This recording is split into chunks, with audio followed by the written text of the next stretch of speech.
এই ভিভিপ্যাটের স্লিপের পেছনে একটা মকপোল স্লিপ স্ট্যাম্প লাগাতে হবে। এই প্রত্যেকটা স্লিপের পেছনে স্ট্যাম্প লাগানোর পরে আপনাদেরকে একটা ব্ল্যাক এনভেলপ দেওয়া হবে, যে ব্ল্যাক এনভেলপের মধ্যে আপনাকে ওই স্লিপগুলোকে ভরে দিতে হবে। এই রকম একটা ব্ল্যাক এনভেলপ দেওয়া হবে।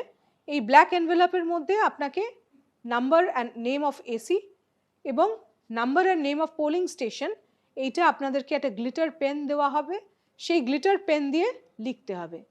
এবং এই ব্ল্যাক এনভেলপ তারপরে গালা সিল করতে হবে এবং একটা পিঙ্ক পেপার সিল দেওয়া থাকবে, যে পিঙ্ক পেপার সিলটা দিয়ে আপনাদেরকে সিল করতে হবে। গালা সিল করবার পরে এই এনভেলপটা এইরকম হবে, এইভাবে আপনারা গালা সিল করবেন এবং পিঙ্ক পেপার সিলের দুটো পোর্শন, একটা পোর্শন এই ওপরের দিকে থাকবে আর একটা পোর্শন এই নিচের দিকে থাকবে, এইরকমভাবে।